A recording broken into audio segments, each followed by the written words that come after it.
សូមធ្វើការអនុញ្ញាតនិងសូមជម្រាបសួរសម្ដេចអាដាមលោកជំទាវលោកលោកស្រីអ្នកកញ្ញាបងប្អូនជាប្រជាកសិករ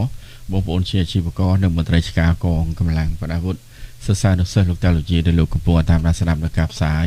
ពីស្ថានីយ៍វិទ្យុមានជាFM 99 MHz ជាទីគោរពនិងជាទីមេត្រីបានវិលជួបបងប្អូនយើងសារជាថ្មីបន្តទៀតហើយក្នុងកម្មវិធីសំឡេងពិតរបស់វិទ្យុមានជាFM 99 MHz ដែលលោកអ្នកតែងតែជួបជាមួយខ្ញុំបាទសុគន្ធដែលជាអ្នករៀបចំក្នុងកម្មវិធីនេះព្រមបាទថ្ងៃនេះគឺជាថ្ងៃទី10ខែ7ឬក៏តែខែ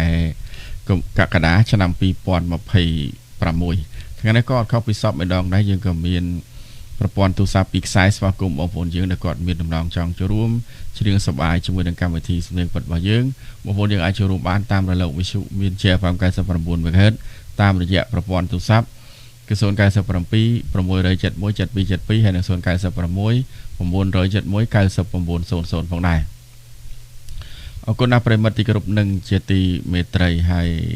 ពីកម្មវិធីរបស់យើងនេះគឺមុននឹងជួបបងប្អូននោះក៏សូមអនុញ្ញាតជម្រាបដំណឹងល្អៗតាក់ទងពីបញ្ហាផ្នែកសុខភាពដើម្បីជម្រាបជូនដល់បងប្អូនយើងដែលលោកកំពុងតាមដានស្ដាប់នឹងការផ្សាយពីវិទ្យុមានជាFM 99 MHz ពីព្រោះថាសុខភាពនេះជាចម្បងមានសុខភាពទើបមានអ្វីៗគ្រប់យ៉ាងតែបើអត់សុខភាពទេអ្វីៗក៏អត់មានន័យដែរអញ្ចឹងហើយបញ្ជាកម្មវិធីយើងតែងតែជម្រាបឲ្យជម្រាបទៀតដើម្បីឲ្យបងប្អូនយើងជ្រាបតាក់ទងពីវិធីសាស្ត្រការពារសុខភាពរបស់យើងគ្រប់គ្នាចឹងឃើញថាសម្រាប់បងប្អូនយើងភាគច្រើនគឺគាត់កើតនៅជំងឺលាកកាពះជំងឺលាកពោះវៀនរោគបាតលាកសួតលាកថ្លើមលាកតម្រងនោមរោគនឹកនោមញឹកនោមញាប់លាកស៊ីច្រមុះមានរោគក្នុងកាពះជំងឺទេកទឹកជំងឺមហារីករោគស្ត្រីទូទៅរដូវមិនទៀងចុកចាប់ពេញរាងកាយគៀបសរសៃអស់ខ្លាញ់ជង្គង់អស់កម្លាំងហល់ហើយឧស្សាហ៍ជិះក្បាលញឹកញាប់គេមិនលុះហបាយមិនបានស្រួលស្រាញពេញរាងកាយក្រៅកុហកកាហាយបាត់ដៃបាត់ជើងស្ពុកសពុនស្លាប់មកជំនាញខ្លួនរឹងព្រាមដៃរឹងព្រាមជើងជាកេះជាខ្នងជាជង្គង់ជាស្មាបងប្អូនយើងអាចប្រើប្រាស់បានជាមួយប្រភេទអាហារបំពន់ព្រៃស្រូវចុះពិតជាមិនកោបំរងទេ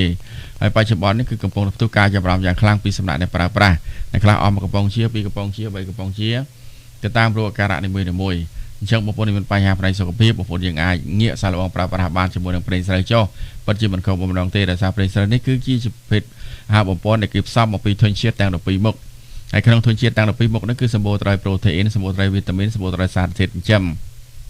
អញ្ចឹងពេលដែលបងប្អូនយើងពិសាចូលក្នុងរាងកាយហើយនោះវាទៅជួសជុលឲ្យកោសិកាចាស់បង្កើតនូវកោសិកាថ្មីវាទៅបំពេញបន្ថែមរកកង្វះខាតទាំងឡាយនៅក្នុងរាងកាយយើងហ្នឹងអញ្ចឹងបងប្អូនមានបញ្ហាផ្នែកសុខភាពជួបភ័យជួបបំរុងអាចប្រើប្រាស់បានជាមួយនឹងព្រៃស្រូវចុះពិតជាមិនកោបំណងទេហើយ